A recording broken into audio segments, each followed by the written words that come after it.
सबसे पहले तो आपने ऐसे करना है जनाब, यहाँ से एक टिकट लेनी है और 4 मुल्कों का आपने विजिट कर लेना है। इधर से आपने जाना है बाय एयर श्रीलंका, श्रीलंका से आपने बोट के जरिए जाना है ऑस्ट्रेलिया, ऑस्ट्रेलिया से आपने रेगिस्तान के थ्रू जाना है मिस्र, मिस्र से रेगिस्तान के थ्रू होते हुए आपने जमीन के एक नीचे सुरंग से निकलती है वो जाके निकलेगी दुबई को। दुबई से आपने सीधा, आप कोई ना कोई पतंग उड़ रहा होगा उसको, उसकी डोर पकड़ के तो आप सीधा रशिया पहुंच जाएंगे और वहां से आप किसी ना किसी ऊंट के ऊपर या किसी गधे के ऊपर बैठकर पाकिस्तान आ जाएंगे। अच्छा, सबसे पहले तो ये वो जोकर्स हैं पाकिस्तान के यूट्यूब चैनल के, वो जोकर्स हैं ट्रैवल हिस्ट्री बताने के सारे गलत तरीके वो बताते हैं, सारे शॉर्टकट बताते हैं। भाई सबसे पहले तो कामयाबी का कोई शॉर्टकट नहीं आता। अस्सलाम वालेकुम। हमेशा हंसते रहे, मुस्कुराते रहे, क्योंकि हंसता और मुस्कुराता इंसान ज़्यादा प्यारा लगता है। सो वीडियो स्टार्ट करते हैं। जिसने चैनल सब्सक्राइब नहीं किया सब्सक्राइब करें, वीडियो को लाइक करें। मेरे सारे कॉन्टैक्ट जो हैं वो नीचे दिए गए हैं डिस्क्रिप्शन में। अगर कोई भी किसी किस्म का क्वेश्चन हो तो आप मुझसे कर सकते हैं।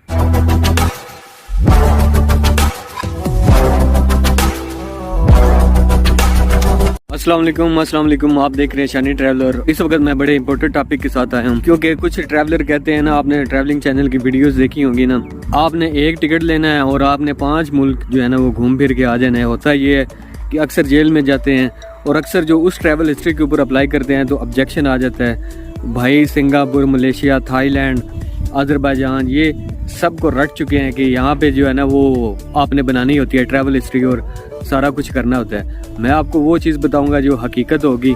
हकीकत थोड़ी सी कड़वी होती है, सो आपने बर्दाश्त करना है। जितने भी ट्रैवलिंग चैनल हैं वो कोई भी नहीं आपको बताएगा कि सीधा रास्ता क्या है। इस तरह ना होगी जिस तरह मेरे एक जानने वाले हैं, उनके आगे दोस्त हैं, वो जनाब रशिया की जेल में पड़े हैं इसी तरह की ट्रैवल हिस्ट्री को फॉलो करते हुए। सो आपने इस तरह करना है जनाब। आपको मैं 4 से 5 कंट्रीज बताता हूँ कि अगर आपने ट्रैवल हिस्ट्री बनानी है कि ट्रैवल हिस्ट्री कैसे बनाई जाती है। ट्रैवल हिस्ट्री बनाने का सबसे बेहतरीन तरीका जो है ना, सबसे पहले आपने जो है ना वो वीज़ा लेना है तुर्की का। तुर्की का बहुत इजीली वीज़ा मिल जाता है अगर आपके डॉक्यूमेंट्स जो है ना वो ओके हों। इतना इजी भी नहीं लेना तुर्की को, क्योंकि हो सकता है कि अगर आपके डॉक्यूमेंट्स में कोई इशू होगा तो वो कोई मसला जो है ना वो कर सकते हैं। अच्छा, उसके बाद आ जाते हैं, आपने सिंगापुर, थाईलैंड को कंसीडर नहीं करना ट्रैवल हिस्ट्री में। आपने कोशिश करनी है कि आप स्टिकर वीज़ा लें। स्टिकर वीज़ा की ज़्यादा वैल्यू होती है। अदरवाइज़ आप ई वीज़ा भी जिसका मिल जाता है वो भी कंसीडर हो जाता है कि आप एक साथ डॉक्यूमेंट लगा देते कि जनाब मैं ये ई वीज़ा था, मैं अजरबैजान गया था, वो आप ऐड कर सकते हैं। लेकिन कोशिश ये करें कि स्टिकर वीज़ा हो। अब उसके बाद आ जाता है इजिप्ट। मिस्र का वीज़ा लें, मिस्र का एक लगवा लें, रशिया का लगवा लें और एक आध जापान या नीदरलैंड का अगर आप अप्लाई करना चाहते हैं तो वहाँ पे अप्लाई करके तो वो लगवा लें। मोरक्को का लगवा लें। ये जो कंट्रीज़ है ना, मोरक्को, जापान, मिस्र हो गया, ये कंट्रीज़ के अगर आप अपने पासपोर्ट के ऊपर स्टिकर वीज़ा लगवाएंगे तो आपकी ट्रैवल हिस्ट्री शानदार बन सकती है। अदरवाइज़ ये कोई श्रीलंका या ये जो ट्रैवल एजेंट झूठ बोलते हैं ना, आपसे झूठ बोलते हैं कि एक टिकट में इतने आप सारे करेंगे, इतना इजी नहीं होता ट्रैवल हिस्ट्री। ट्रैवल हिस्ट्री अगर आप तुर्की ट्रैवल करके आए हैं, जैसे अभी मैं ट्रैवल करके आया हूँ, तो उसमें थोड़ा सा गैप दें, महीने का, 1.5 महीने का, 2 महीने का गैप दे के फिर आप ट्रैवल करें। उसके बाद फिर आप ट्रैवल करें। सो उसके बाद अगर फाइनल डेस्टिनेशन आपने अमेरिका या कनाडा सोचा हुआ है तो उसके लिए बेस्ट है कि अगर आप ये कंट्रीज़ फॉलो कर लेते हैं। मिस्र हो गया, उसके बाद जापान, नीदरलैंड, मोरक्को, मिस्र और तुर्की, ये कंट्रीज़ हैं जनाब। अगर आप अपनी ट्रैवल हिस्ट्री बनाना चाहते हैं तो इन शॉर्ट मैंने आपको बता दी है।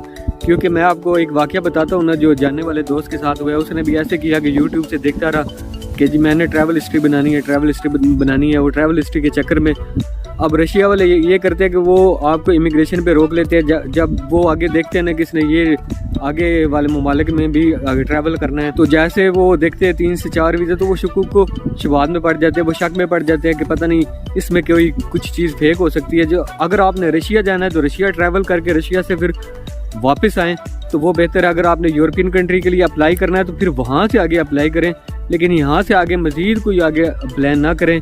अगर वहाँ से निकल रहे हैं तो वहाँ से एक बाकायदा वीज़ा लेकर निकलें। वहाँ की एम्बेसी अगर यूरोपियन में अप्लाई करना है, बेहतर यही है कि आप एक दफ़ा जाएँ फिर वापस आएँ, फिर आप जाएँ फिर वापस आएँ। आपके 4 आने तो खर्च होंगे। अब यहाँ पे कैसे बेवकूफ़ है जो 25 से 27 लाख रुपया सिर्फ एजेंट को दे देते हैं, यूरोप जाना है या कहीं और जाना है, तो आपको कोई ज़रूरत नहीं है कि आप उसको पैसे दें। सिर्फ ये करना है जो आपको मैंने कंट्रीज बता दी है ना, मिस्र, मोरक्को, नेदरलैंड, जापान और तुर्की, ये आपने ट्रैवल हिस्ट्री में अपने जो है वीज़ा के ऊपर वीज़ा लगवाने हैं, पासपोर्ट के ऊपर स्टिकर लगवाने हैं। इसके अलावा आपने कोई ट्राई नहीं करनी। अब लोग क्या करते हैं कि उनके पास 25 से 30 लाख रुपया है, तो वो दे देते हैं वो एजेंट को उठाकर, हालांकि इसके लिए सारी स्टेटमेंट चाहिए होती है 10 से 15 लाख की। वही चीज़ आप तुर्की का वीज़ा 20,000 में ऑलमोस्ट मिल जाता है। दूसरे भी वीज़े जो नेदरलैंड की हो गई ऑलमोस्ट इतने की आपको मिल जाते हैं। खुद अपनी फाइल बनाए, अगर फाइल बनाने का तरीका आपको नहीं आता तो लिंक डिस्क्रिप्शन में दिया गया है। मैंने सारी वीडियोस बनाई हुई है कि फाइल कैसे बनाते हैं, बैंक स्टेटमेंट कैसे मैनेज करते हैं, वो सारी चीज़ें आप खुद मैनेज करके खुद अप्लाई करेंगे तो आपके और एम्बेसी के दरमियान कोई गैप नहीं होगा और आप इजीली जो है ना वो कवर कर सकेंगे। मैंने काफ़ी जो है ना ट्रैवलिंग चैनल देखे तो वहाँ पे ट्रैवल हिस्ट्री बनाने के ये तरीका है तो वो तरीका है, कोई ऐसा तरीका नहीं है, कोई शॉर्टकट नहीं है, कामयाबी का कोई शॉर्टकट नहीं होता। तो जब भी ट्रैवल हिस्ट्री बनानी हो तो कभी भी इस तरह की बेवकूफ़ियाँ नहीं करनी। आपने ट्रैवल हिस्ट्री बनानी है, अगर आपका 5 से 7 लाख या 8 या 10 लाख रुपया ट्रैवल हिस्ट्री पे लग जाता है तो वो आपके लिए बेहतर है, बजाय इसके कि आप किसी जेल में पड़े हों या आप जल्दी में वो ट्रैवल हिस्ट्री कंप्लीट करके तो आगे जब अपनी फाइनल डेस्टिनेशन के लिए अप्लाई करें अमेरिका या कनाडा के लिए तो वो रिजेक्ट हो जाए। क्योंकि ये आज का ट्रेंड चला हुआ है कि एक पैकेज लिया और फिर आया, ये ट्रैवल हिस्ट्री इतनी एक्सेप्ट नहीं हो रही क्योंकि ये कॉमन हो चुकी है। एक ऑर्डिनरी पासपोर्ट, एक आम पासपोर्ट और जिस पे स्टिकर लगे हैं उस पर फ़र्क होता है। ट्रैवल हिस्ट्री वीज़ा के लिए इम्पोर्टेंट होती है, एक पॉइंट्स में ऐड हो जाती है, एक बेहतर होती है, पासपोर्ट की वर्थ बन जाती है।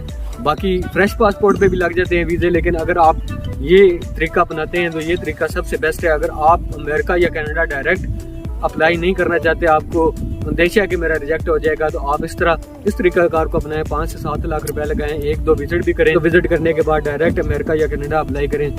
आई थिंक कि आपका 110% वीज़ा लगेगा। चैनल को सब्सक्राइब कीजिएगा, वीडियो को लाइक कीजिएगा। थैंक यू, टेक केयर, अल्लाह हाफिज़।